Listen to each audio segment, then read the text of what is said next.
we have an unexpected evidence of 3,600-year-old settlement uncovered on the Arabian Peninsula.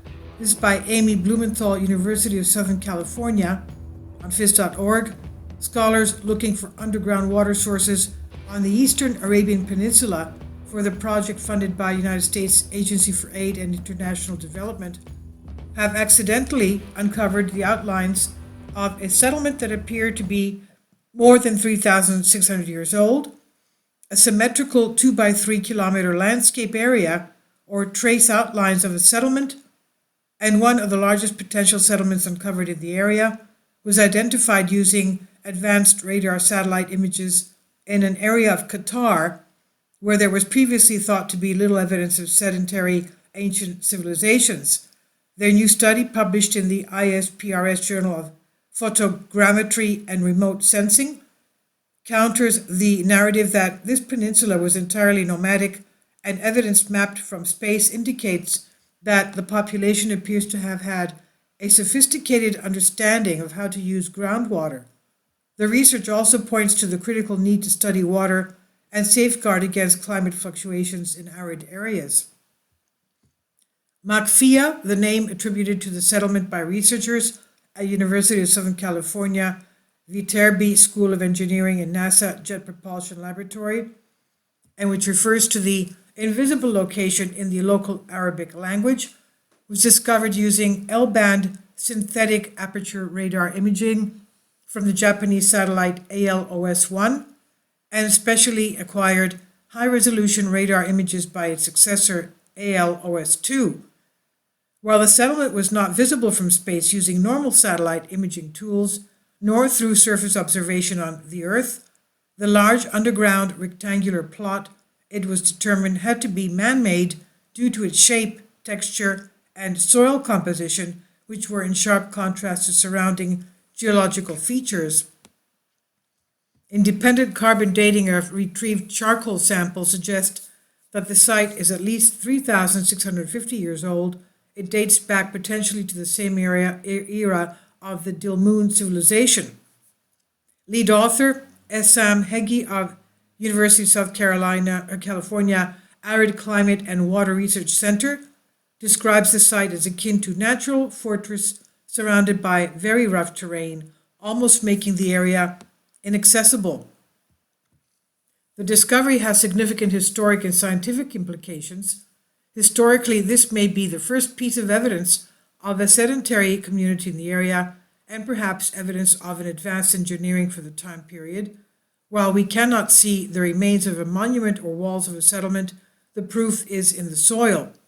The properties of the soil at the site have different surface texture and composition than the terrain surrounding it, a disparity typically associated with planting and landscaping. The settlement of this size in this particular area, which is far from the coastline, where most ancient civilizations were located, is unusual, says Hegyi. He says, with this area now averaging about 110 degrees Fahrenheit in summer months, as you can imagine how terribly hot it is, this is like finding evidence of a very green ranch in the middle of Death Valley, California, dating back thousands of years ago. Further, the site yields new insights on the poorly understood climatic fluctuations that occurred in the region and how these changes may have impacted human settlement and mobility. Most critically, the scholars believe that this settlement must have been in place for an extended period due to its development of agriculture and reliance on groundwater, a fact which speaks to the civilization's advanced engineering prowess given Qatar's complex aquifers and harsh terrain.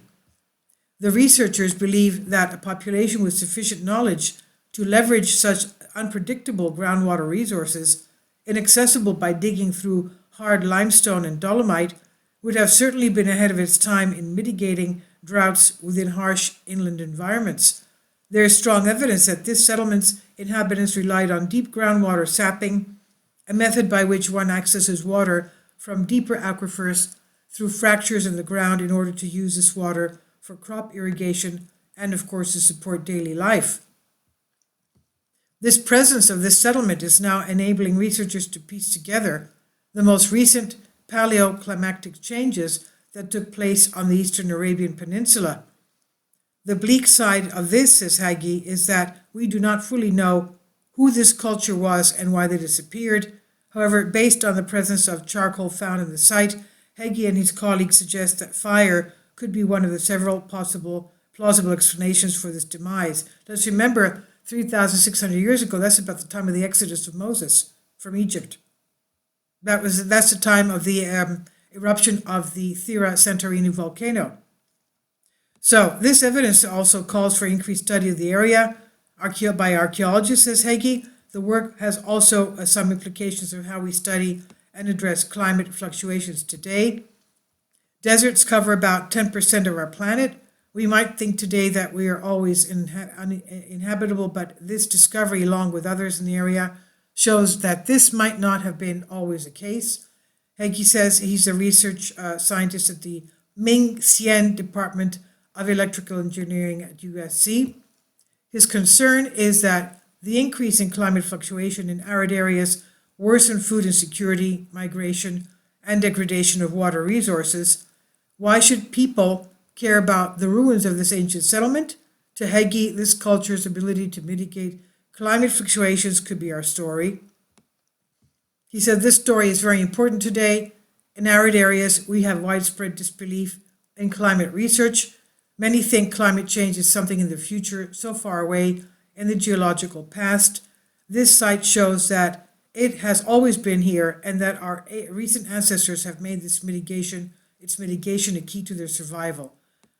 He remains hopeful. He says the forthcoming NASA Earth observation missions focused on desert research will bring new subsurface mapping capabilities and will provide unique insights on deserts, paleoclimatic evolution, as well as human presence in desert areas during climatic fluctuations.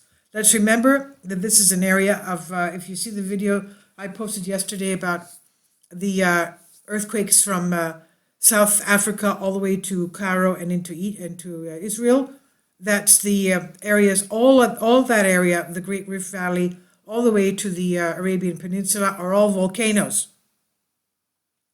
Okay, so it could be that this area could have been a very lush area before some kind of a volcanic eruption.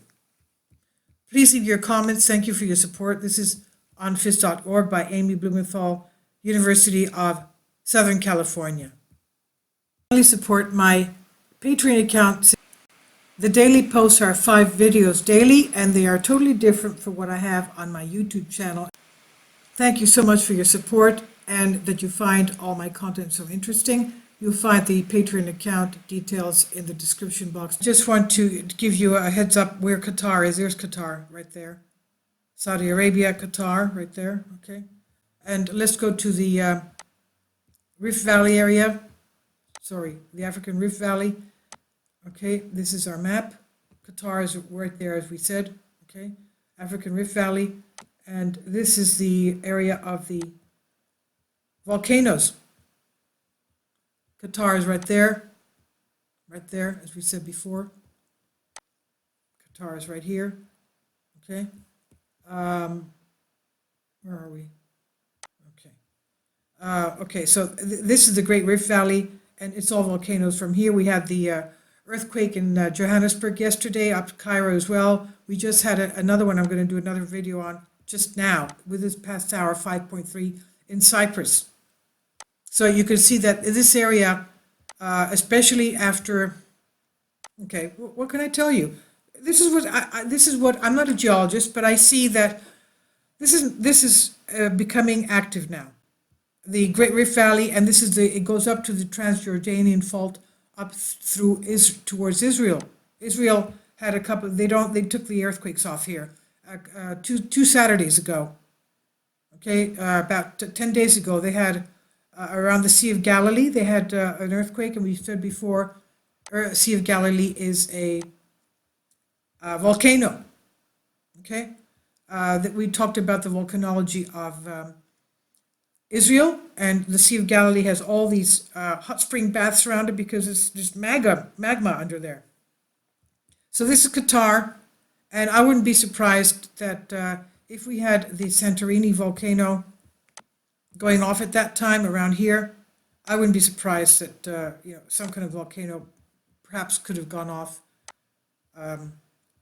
that affected the desertification of the Arabian plate. So please leave your comments and thank you for your support.